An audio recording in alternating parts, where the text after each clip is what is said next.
नमस्कार दोस्तों, आपका स्वागत है हमारे चैनल दिलों के किस्से में। आम आदमी की कहानी, आम आदमी की जुबान। आज हमारे साथ बहुत विशेष व्यक्ति उपस्थित हैं जिनका नाम है श्रीमान सुरेंद्र जैन। जैन साहब, आपका बहुत बहुत स्वागत है।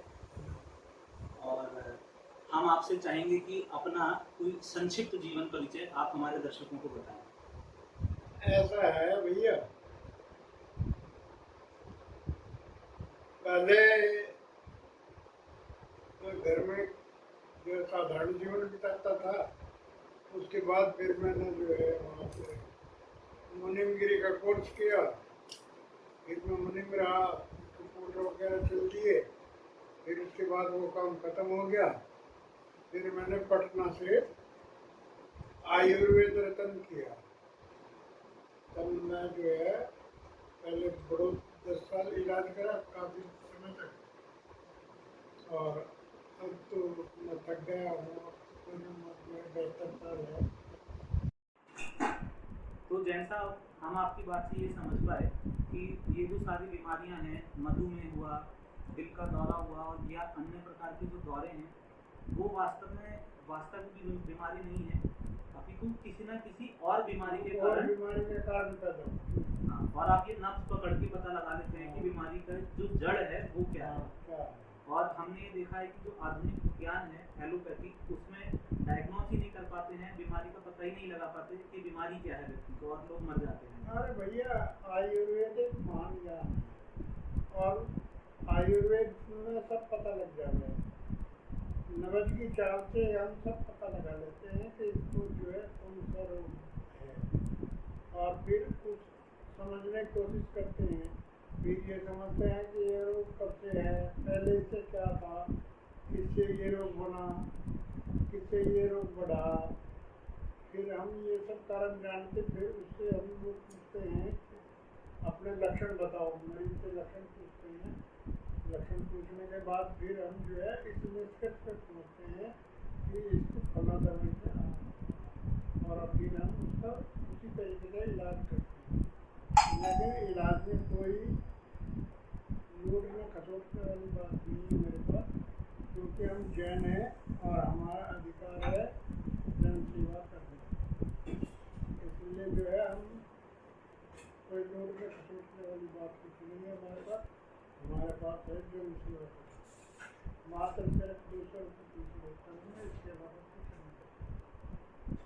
दर्शकों, अगर आप भी जैन साहब से कोई अपनी बीमारी के विषय में पूछना चाहते हैं और किसी भी प्रकार का परामर्श लेना चाहते हैं, तो आप कमेंट करके हमें बता सकते हैं और हम प्रयास करेंगे जैन साहब से आपको कनेक्ट करने के। तो जैन साहब, जैसे ये तो आयुर्वेद की बात हो गई, और जैसा आपने बताया कि 72 वर्ष की आपकी आयु है, तो आपने बहुत उतार चढ़ाव भी अपने जीवन में देखे होंगे। उतार चढ़ाव काफ़ी देखे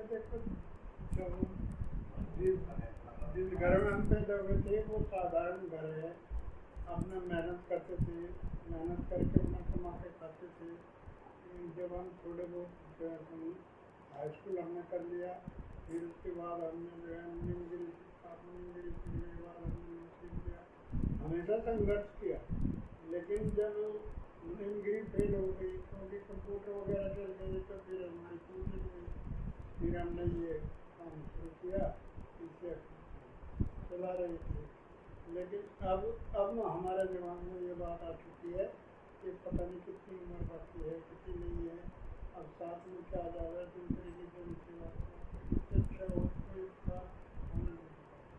बहुत अच्छी बात बताई जैन साहब। तो जैन साहब, आपके जीवन में अगर मैं आपको एक मौका दूं कि आप जीवन में पीछे चले जाएं और कोई एक हसीन पल हो या एक ऐसा पल जिसमें आपको सबसे ज़्यादा सुख का अनुभव हुआ, तो वो पल कौन सा होगा? आप क्या बताना चाहेंगे दर्शकों को? नहीं, ये ऐसी कोई विशेष बात नहीं थी कि कोई हमने विशेष अपने जीवन में सुख नहीं देखा। लेकिन हमने तो बस यही बात सीखी है, अपना मेहनत करो और ईमानदारी से रहो और भगवान का बात करो। इस बात का आज हम अपने कार्य करते आज हम सफल हैं और हम इसीलिए जन सेवा करना चाहते हैं, क्योंकि हमें किसी प्रकार लोग लालच नहीं। तो दर्शकों, जैसा कि जैन साहब ने बताया, एक आम आदमी के जीवन में कोई बहुत विशेष सुख का पल कभी भी नहीं होता। जो जीवन है वो संघर्षमय ही रहता है, तो इसलिए सबसे अच्छा ये है कि हम भगवान के ऊपर विश्वास रखें और भगवान ने जो दिया, जितना दिया, उसके अनुसार हम चलते रहें।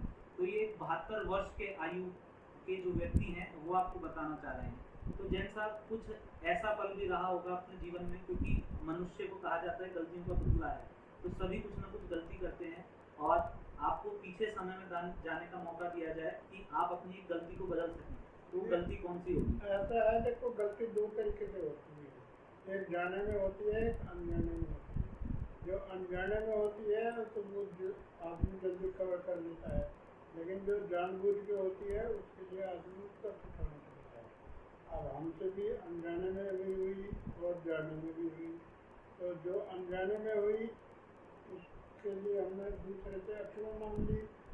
क्षमा मांगना सबसे उत्तम धर्म है, इससे हमारा क्या बिगड़ गया। जो अनजाने में हुई उसके लिए हमने अपना पश्चाताप करा, अपने को ठीक करा, अपने को सुधारा, आगे गलती नहीं की, फिर हमारा जीवन अपने जीवन की तरह अपने जीवन में आ गए। हमारी भगवान ने सुन रखी है, हम अपने पैरों पर खड़े हैं और तुमसे। तो दर्शकों, जैसा कि जैन साहब ने बताया कि व्यक्ति से गलतियां तो होती हैं, और गलतियां दो प्रकार की, एक जानबूझ के करी गई गलतियां और एक करी गई गलतियां जो अनजाने में हुई। तो उत्तम धर्म यही है कि किसी का आपके द्वारा दिल दुखाया गया हो, या कोई गलती आपसे ऐसी हो गई हो, तो हमें क्षमा मांग लेनी चाहिए। और जैन साहब ने बहुत उत्तम बात बोली है कि सबसे उत्तम धर्म है क्षमा मांग लेना। तो ये बहुत अच्छी बात जैन साहब ने बताई है। तो जैन साहब, आज की जो युवा पीढ़ी है तरह तरह से पथभ्रष्ट है, और बहुत सारे युवा इस बात को जानते समझते ही नहीं है कि अपने जीवन में क्या किया जाए। और कुछ लोग नशे की आड़ में हैं, कुछ लोग आजकल मोबाइल पे गेम खेलते हैं या गंदी वीडियोस को देखते हैं। तो उन बच्चों के लिए, उस युवा पीढ़ी के लिए, क्योंकि हमारा देश युवाओं का देश है, तो उसके लिए आपकी क्या सलाह है? ऐसा है कि इसका कारण ये है कि आजकल के बच्चे जो है अपनी चलाते हैं, जबकि उन्हें खुद का ज्ञान नहीं होता। और हमारे समय में क्या था कि हम माँ बाप की सुनते थे, माँ बाप को ज्ञान होता था। आजकल के बच्चे माँ बाप की सुनते नहीं, अपनी अपनी चलाते हैं, इसलिए गलत रास्ते। अब उन्हें सीधा कौन करे? आप कोई सलाह दीजिए उन्हें जिससे वो सीधे नहीं। सलाह तो देवे, लेकिन कोई मानने को तैयार नहीं, तो सलाह देने का फायदा भी है।